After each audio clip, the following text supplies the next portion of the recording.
Este grupo entonces genera la información que yo les voy a comentar, las cosas principales. De hecho, no tenemos tanto tiempo para hablar todos los detalles, como decía, pero nos interesa ver ese panorama general en esta exposición. Entonces, esta es una historia no tan larga, descripción de la especie, y es importante San Marcos porque se describe, y la localidad tipo es la Huaca de San Marcos. Esa Huaca donde todos ustedes conocen que algunos cachimbos van a hacer cosas que no deben, o sea, van a mover las piedritas, ¿cierto? Los adoquines. Nuestra Huaca es la localidad tipo para la especie que está en peligro de extinción y que la podemos encontrar en las noches en casi cualquier jardín alrededor de la Huaca. Llega acá a la facultad y entonces es como un compromiso, debería ser de la universidad, poder proteger una especie única del mundo que está dentro de su recinto. Algo parecido hemos logrado conseguir en el Parque de las Leyendas, que es quizá el único zoológico en el mundo que dentro de sus instalaciones, no en cautiverio, sino en vida silvestre, tiene una población, una especie en peligro de extinción. Y otras localidades extrañas que luego se citaron es el Faro Miraflores. Entonces, este gecko todavía está en la Costa Verde. Es bastante resiliente, felizmente, si no ya no estaría acá, pero tiene poblaciones bastante amenazadas. Luego, nuevamente, lo que les comentaba, pantanos de Villa, una alerta en peligro, y en 2004 Irrena críticamente amenazado y actualmente entonces en peligro crítico. Y ese es el estado que estamos teniendo y que comenzamos a enfrentar en los últimos años con investigaciones. Algunos de los resultados entonces de las investigaciones que les comentaba son distribución, y aquí no voy a mencionar nombres porque se los van a olvidar, pero quizá pueden recordar más las caras. Es Diego Barrera, tesista de posgrado de San Marcos, pero egresado de Biología de la Agraria, que trataba de responder en su tesis dónde está el gecko, si está sobre Lima o más allá. Alejo mencionaba algo, tenemos una población allá en Ica muy alejada y nos parecía bastante raro. Entonces la tesis de Diego fue hacer trabajo de campo y luego a través de modelamiento con Madsen y delimitación de zonas como Anca, Lima, Ica, bajo los 1000 metros y algunas metodologías o detalles metodológicos, poder responder si es que a través de Madsen podíamos saber dónde estaba la especie.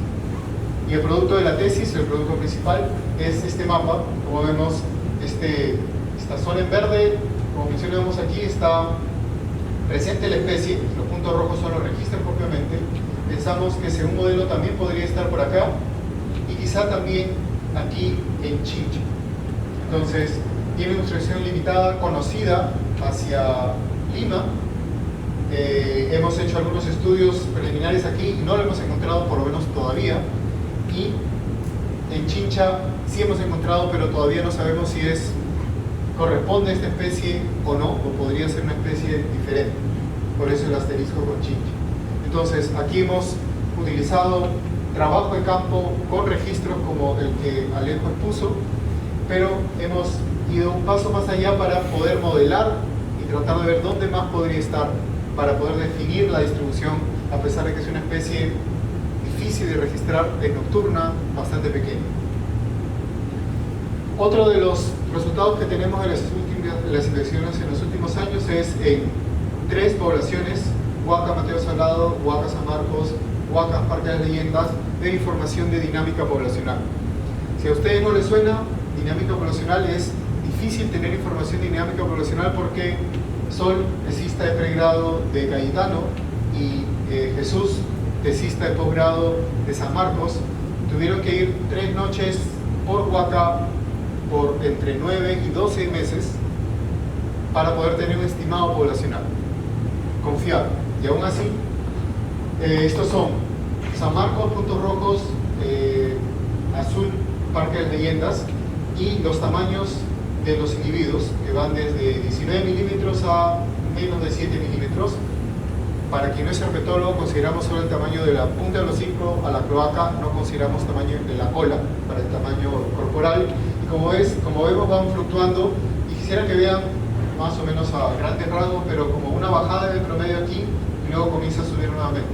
Ese es el patrón ideal teórico, y lo que nos indica aquí es que en abril o muy cerca tenemos juveniles que están entrando a la población, o reclutas, que han escuchado ese término, y que se refuerza con los datos de Sol.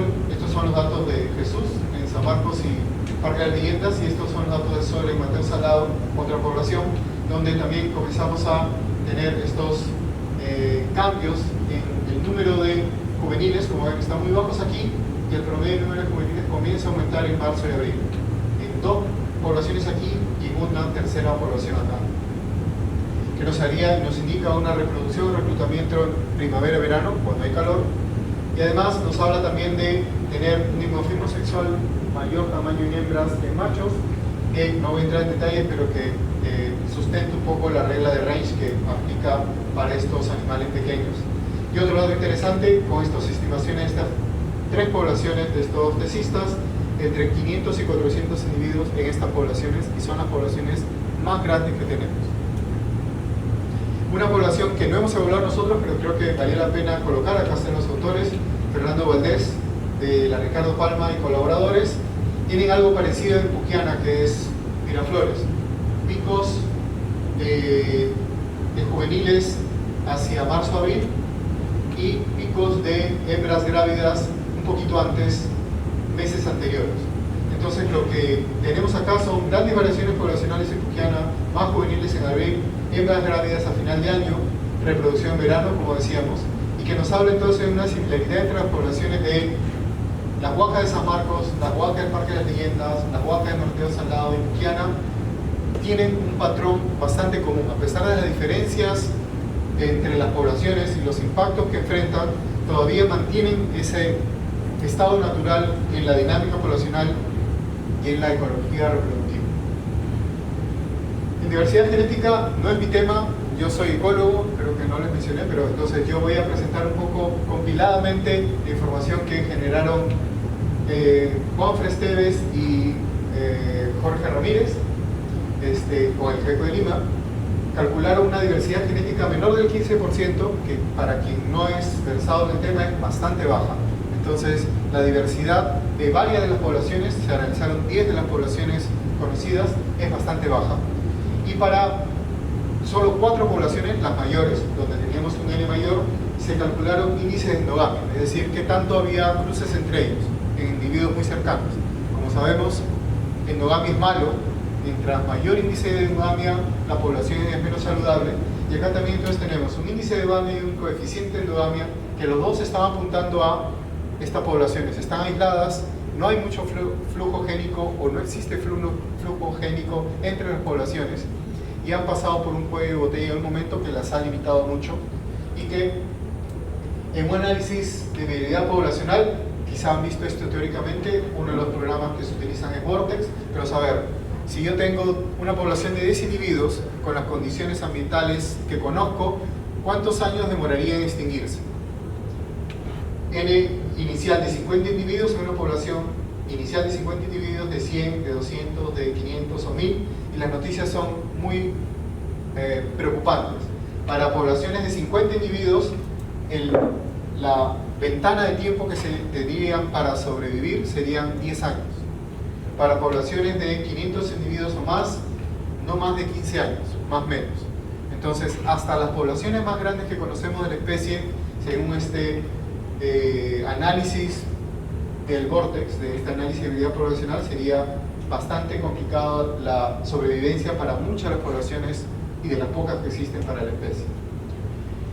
Continuando con datos de diversidad genética, Alejandra Arana y Jorge nuevamente evaluaron la estructura genética de las poblaciones. Aquí, mientras más color, mejor. La estructura genética nos habla que una mayor estructura indica, una mayor estructuración nos indica barreras en el flujo génico. Entonces, mientras más parecidos son los individuos, o sea, un único color, como este naranja, Mateo Salado, todos los individuos son más parecidos entre ellos. Entonces tenemos una alta estructuración aquí, y estructuraciones un poco menores en San Marcos y Parque de las Leyendas, y un poco más variadas en Puquiana. Entonces, poblaciones que son de las más grandes del GECO tienen una alta tasa de endogamia y una estructuración muy alta que nos habla de probabilidad de extinción también bastante cercanas. ¿Qué más averiguaron Alejandra y Jorge? Que esa estructuración variaba espacialmente. Como vemos aquí, estas 4 poblaciones son las que les acabo de presentar este gráfico, y de las otras que tenemos un N muy chiquito, no valiera comparar aquí, pero sí, como ven, varía bastante este pastel. Acá es mucho más variado, a pesar que solo tuvimos 2 individuos, Curuchuco 2 individuos también, Uni 1, Mulería 2, Garagay 2, Paraíso 2, Tamboinga 1. Varían mucho más que estas poblaciones que tenemos con muchos más individuos. Entonces, son poblaciones pequeñas, a veces, o grandes, pero que están en un estado complicado.